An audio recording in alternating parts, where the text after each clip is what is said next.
어제 중요한 분리습 대천, 즉 국민이나 국가를 담보로 해서 정치인은 모험하지 말아라 하는 그러한 이야기를 했습니다.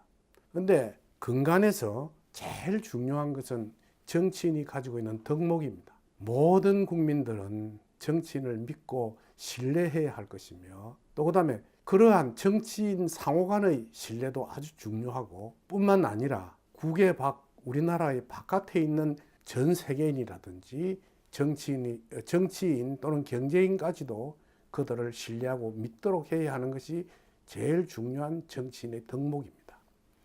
그런데 서로 신뢰하고 믿지 못하는 것은 과연 무엇인가? 그것은 역경에서 유부와 질척을 이야기했습니다. 유부는 자기 스스로가 상대방을 믿어야 한다는 것이죠. 자기 자신의 행동에 대한 믿음, 신뢰를 가져야 한다는 것이고, 질척은 비리라든지 근본적인 나쁜 일에 대한 두려움을 가지고 항상 살아가야 한다. 즉 청렴함을 강조한 것이 송의 두 번째 이야기입니다. 즉 정치의 두 번째 이야기죠. 저는 1970년도에 파병을 했습니다. 그래서 월남에서 한 1년간 근무를 했는데, 그 당시 제가 하고 있는 직책은 대민관계, 즉 통역을 했습니다. 그 당시만 하더라도 별로 우리나라의 젊은이들이 공부를 많이 하지 않았기 때문에 제가 영어를 조금 하는 걸 관계로 통역을 해서 외국인들, 월남인이나 미국 사람들을 많이 만나게 된 그런 직함을 가지고 있었습니다. 그런데 어느 날 내가 우연히 월남 사람들한테 가지고 있는 모임 가운데 내가 호지명이를 했죠. 그게 호치민이죠. 호치민 상대방 사령관에 대한 이야기를 좀 질책을 했습니다. 그러니까 그 당시 월남 국민들인 종업원들이 저를 굉장히 뭐라 하더라고요. 그러니까 반항을 하더라고요. 호치민은 결코 나쁜 사람이 아니다는 거예요. 그가 월남 적국의 월남 사람들에게까지도 존경을 받는 사람이었습니다. 그가 선택한 것이 사회주의, 즉 공산주의를 선택한 것이 나쁘지, 그 사람이 가지고 있는 애국 사상이라든지 그 호치민에 대한 존경심은 그 속에 있는 월남인들에게 굉장하다는 것을 느꼈습니다. 우리나라도 마찬가지죠. 김일성이가 있고 우리나라의 밑에 체제가 그 당시에 있었습니다.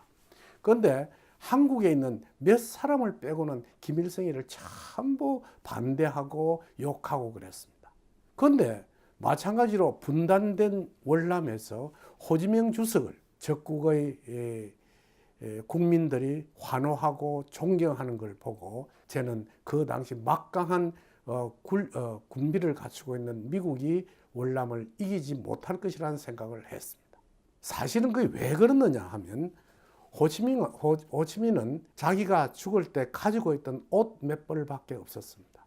청렴하게 월남 국민들을 이끌었죠. 월남이라든지 그러니까 베트남 사람들을 이끄는 그런 베트콩들을 이끈 그런 적군의 사령관이었습니다. 제가 들은 이야기인데, 프랑스와 전쟁을 이끌고 난 뒤에 휴전을 하면서 우리나라와 같이 남북으로 갈라졌습니다. 그러니까 월명과 월남으로 갈라지면서 그 당시 호치민이 아주 건장한 젊은 사람들 2,000명을 선발해서 이야기를 했습니다.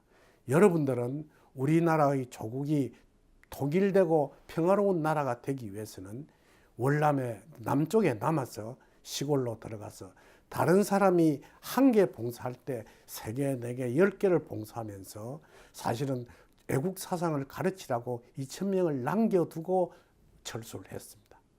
그 2,000명의 젊은 군인들이 월남의 전역으로 들어가서 그 사람들에게 사실은 현재 국제 정세라든지 미국의 폭정, 또 그다음 프랑스라든지, 그러니까 월남은 중국의 지배를 받다가 대동아 전쟁 전에 프랑스가 진도해서 프랑스의 지배를 받았습니다.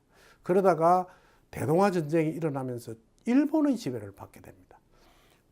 다시 2차 세계대전이 일본이 패망하자 다시 프랑스가 다시 진도를 했는데, 그때 일어난 전쟁에 프랑스가 패망을 하면서 미국이 가서 월남을 통치하게 된 겁니다. 물론 간접적인 일인지 몰라도 그러한 아픈 역사를 가지고 있는 월남인들은 항상 자주 독립을 외치고 생각했던 것이죠. 그런데 만일 그 당시에 호치민이라는 사람이 국민들에게 즉 믿음을 가지지 못했더라면, 그 사람이 아주 청렴하고 국민들을 위해서 절대적인 자기 자신을 관리하지 않았더라면 절대로 월남은 그렇게 통일되지 못했고 미국을 이기지 못했을 것입니다. 현재 우리나라의 정치인들의 사태를 보면, 청문회장에서 보면 사실은 정치인치고 못 사는 사람이 별로 없어요. 우리 국민들은 겨우 집 한 채 가지고 있는 사람이 대다수입니다. 그것도 몇 천만 원씩, 몇 억씩 은행의 이자를 갚아가면서 기금을 하고 하루하루 살기 위해서 굉장히 바쁜 걸음을 치는데, 국민들의 눈높이에 볼 때는 고위공직자들은 몇십억 또는 몇백억, 작게는 몇억의 재산을 가지고 사실은 아주 호의호식하는 것처럼 보이는 것이 현실의 불신감 속에서 일어나는 일일 것입니다. 불신감이 생긴 원인일 것입니다. 만일 여러분 중에 내가 꼭 정치를 해야 되겠다는 꿈을 가지시거든, 모든 국민과 모든 쟁정 속에서 상대방에게 믿음을 받을 수 있을 것인가를 항상 생각해야 될 것입니다.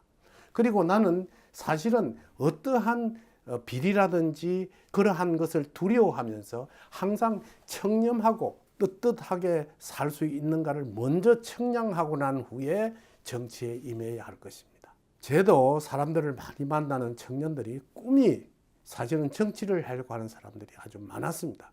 그런데 그 사람들의 이야기를 들으면 어쨌든 돈을 벌어서 자본을 모아야만이 정치를 할 수 있다고 생각을 합니다. 돈 없으면 정치를 못한다. 왜냐하면 조직을 이끌고 자기가 자기의 가는 길을 찾으려고 하면 돈이 있어야 한다는 것이죠.